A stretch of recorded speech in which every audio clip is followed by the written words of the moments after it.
Georgia has a lot of questions, but it also has a lot of answers. That was the quote from former Georgia coach Jim Donnan on Paul Feinbaum's show Tuesday. And there's a little bit of perspective here. First of all, not that Jim doesn't know what he's talking about, because I think that statement is true, but it's always important to know he is definitely a Georgia homer, for lack of a better term, supporter for sure. But he's right. I mean, I think when you look at the situation that Georgia is in right now, you're talking about going for another national championship. Um, Really, this will be the sixth season that Georgia's tried to win the national championship under Kirby Smart. 17 came play short, 18 lost on the last play of the game to Alabama in the SEC championship game. 19 lost in the SEC championship game to LSU. 20 was not competitive. They lost for the first time and the only time in this 5 year period where they lost two regular season games, one to Alabama, one to Florida, and then this past year where they won the national championship. So this is another season of the Dogs trying to win it all. You've not seen a lot of teams who Clemson has mirrored what I just talked about. They had a bad season in there. Alabama certainly, Ohio State. I don't think you could really say LSU. I definitely don't think you could say LSU. You could possibly make the case for Oklahoma, but Georgia's really trying here to to answer the questions that have been asked, and you know, I'm not certain they've got all of the answers. They've got many of them, though. I mean, you're returning a starting quarterback who won the national championship. I saw someone in the YouTube comments talk about how Stetson Bennett wasn't the only quarterback with a national championship who is returning. Hey, look, if we're going to give Carson Beck and Brock Vandagriff credit for winning the national championship last season, then by all means, let's say that. But come on, I mean, we're talking about starting quarterbacks here. Bryce Young has not started for a national championship team. Period. Um, in fact, he's not played a ton for a national championship team, if we're just being honest. So, Georgia returns that. You have the best tight end room probably in SEC history, certainly in the best in college football right now.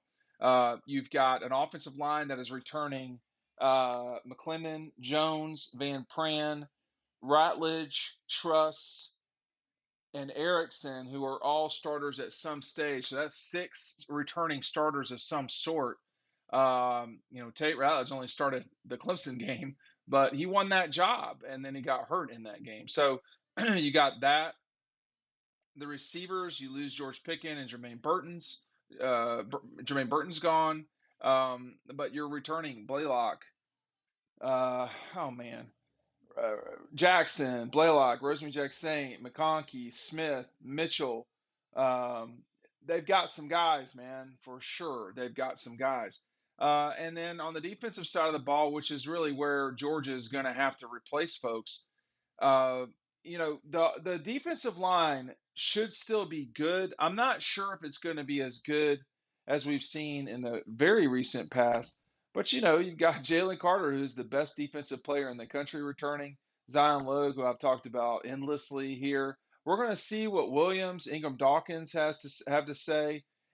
And then Jones is another guy to pay attention to. I think that this defensive line is going to be trouble for sure.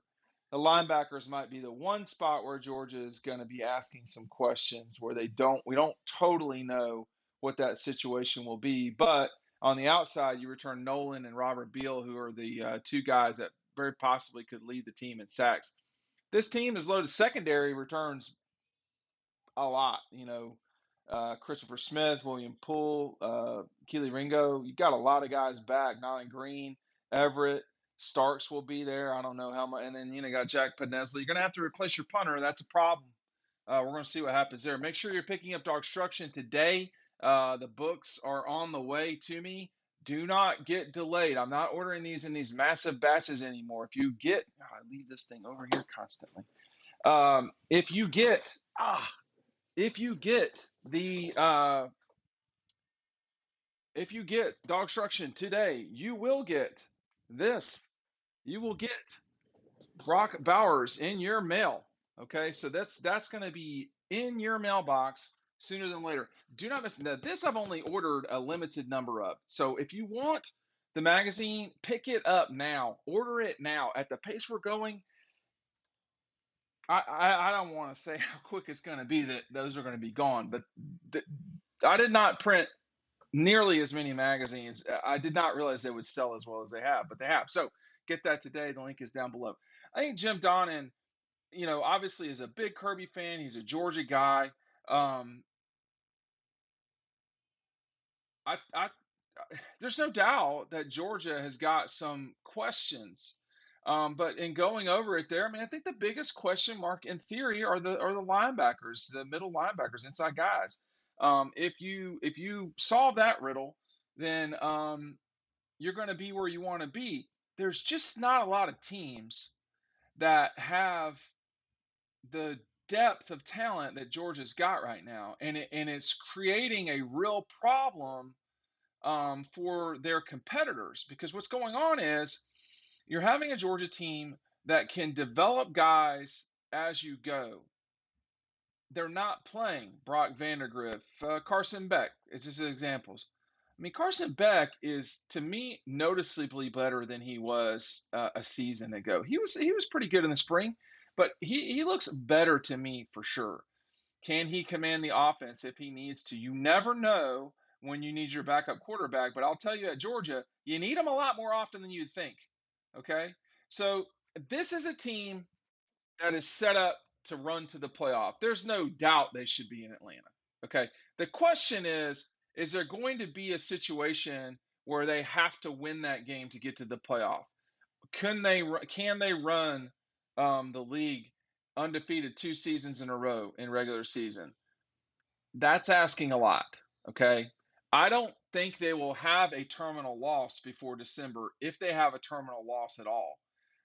They did not have a terminal loss in 2021 and won the national championship. And frankly, they've not had a terminal loss since December, with the exception of the 2020 season when they had it in the second week of November against the Gators. I mean, that ended that season, and they wound up ranked number 7 in the country. So this Georgia program is not like everybody else in the league, with the exception of Alabama. LSU has started over.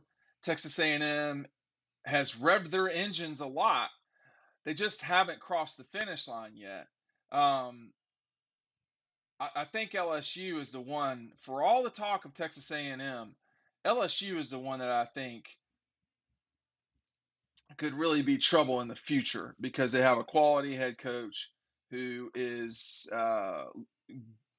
in the most talent-rich state in the South that's not Florida and Georgia. So, and Houston's right there. So you've got a lot of ability at LSU to do some things. And 3 different coaches in this century have won the national championship there. So there you go. But everybody else, Auburn is just spinning around and around. Tennessee is getting better. It's going to take a little time for them to get to the level of Georgia. Keep in mind that Tennessee lost to Georgia 41-17. And for all the discussion about how tight that game was, it was tight for about 20 minutes, and then it wasn't. And so that's kind of where this Georgia team is, this program is, excuse me. That's the part that, I just wonder if Tennessee, Missouri, the Gators, I wonder if they can come back and really hit Georgia in the mouth and win the division, not just, a one-off situation. I mean, the Gators nearly lost the division in 2020 with that loss to LSU. I mean, they nearly beat Georgia and lost the division. I mean, that's kind of hard to do. I mean, Georgia has never been in that situation. They have, once they've won, once they've gotten into the position to win the division, they have closed it out. But I think for Jim, you know, this this program right now is in a position that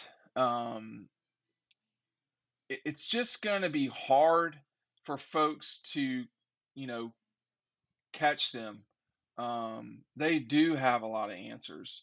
I said that the Gators nearly lost the division. And I think there must have been a game that was not played somewhere along the way, but they definitely uh, the back and forth game with Vanderbilt where they were losing, I think in the fourth quarter. That's what I'm remembering more than anything. But they did wind up winning their final few games, with the exception of the LSU game, by 12 points or more.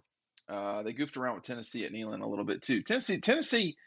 I mean, for me, Tennessee's got to they got to actually beat the Gators and the Dogs in the same season. Otherwise, I don't want to hear about Tennessee. Hey, those books, they're going. The magazine is definitely order it right now. Thanks for watching.